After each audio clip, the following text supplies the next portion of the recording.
Christian గా ఉంటూ కూడా దేవుని సన్నిధి అంటే బోర్ కొడుతూ, ఆదివారం అంటే ఆసక్తి లేక, పొద్దున ప్రార్థన లేక, సాయంత్రం ప్రార్థన లేక, అసలు బైబిల్ తెరిస్తేనే నిద్ర వచ్చేస్తుంది అన్న వారందరికీ ఈరోజు మంచి వాక్యము మనం విందాం. శరీరము, మన బాడీ ఫిట్ గా ఉండాలంటే ఏం చేయాలి? డైట్ తో పాటు ఎక్సర్సైజ్ ఉండాలి. ఎంత పని చేస్తామో అంత తినాలి, ఎంత తింటామో అంత పని చేయాలి. తిన్నదానికంటే ఎక్కువ పని చేసిన సమస్య, పని చేసిన దానికంటే ఎక్కువ తిన్నా కూడా సమస్య. ఒకవేళ తిన్నదానికంటే ఎక్కువ పని చేసామనుకోండి, నీరసించిపోయి ఎందుకు పనికి రాకుండా మన శరీరం వీక్ అయిపోతుంది. అదే పని చేసేదానికంటే ఎక్కువ తిన్నామనుకోండి, లావుగా అయిపోయి మన పనులు కూడా మనం చేసుకోలేని స్థితిలో, ఆహారం అంటే చిరాకు పడేంత స్థితికి మనం వచ్చేస్తాం.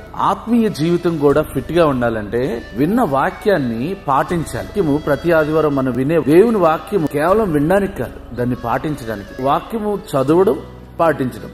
ఈ రోజు నేను ఏదైతే విన్నానో అది ధ్యానిస్తూ దాన్ని పాటించగలిగితే నేను ఆశీర్వదించబడతాను. యాకోబు రాసిన పత్రిక 1:25 అయితే స్వాతంత్రమునిచ్చు సంపూర్ణమైన నియమములో తేరిచూచి నిలకడగా ఉండువాడెవడు? వాడు విని మర్చివాడు కాక క్రియను చేయవాడు ఉండి తన క్రియలో ధన్యుడగును. వాక్యం ద్వారా ఆశీర్వదించబడాలంటే ఆ వాక్యాన్ని విని గ్రహించి దాని ప్రకారము పని చేయాలి. ఆ వాక్యం ఎలా ఉందో అలా మన జీవితాన్ని కట్టుకోవాలి. యేసుక్రీస్తు వారు కూడా ఈ నా మాటలు విని దాన్ని గ్రహించి దాన్ని పాటించేవారు బండ మీద ఇల్లు కట్టుకుని తన బుద్ధిమంతుని పోలి ఉన్నాడని చెప్పి. మన జీవితంలో వాక్యాలు చాలా వింటున్నాము. వాక్యం వినడం కొన్నిసార్లు బోరు కొడుతుందంటే కారణం మనం వాక్యాన్ని పాటించట్లేదు. ఒకవేళ పాటిస్తే దాన్ని రిజల్ట్ చూస్తాం.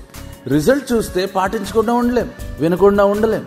అందుకని వాక్యము చదవడము, వినడము ఇవన్నీ ఇంపార్టెంట్. వినటం వలన విశ్వాసం కలుగును, కానీ క్రియలు లేని విశ్వాసం మృతం. నేను ఎంత వింటున్నాననేది ఇంపార్టెంట్ కాదు, ఎంత పని చేస్తున్నాననేది చాలా ఇంపార్టెంట్. మన జీవితాల్లో దేవుని సన్నిధిలో ఆత్మీయంగా బలంగా ఉండాలంటే వినాలి, దాన్ని ధ్యానించాలి, తర్వాత దాన్ని పాటించాలి. ఎప్పుడైతే అలా చేస్తామో దేవునికి నిజమైన కుమారులు కుమార్తెలు వలె జీవించగలుగుతాం.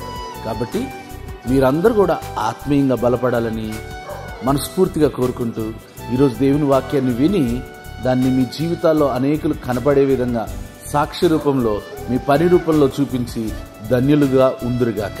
God bless you.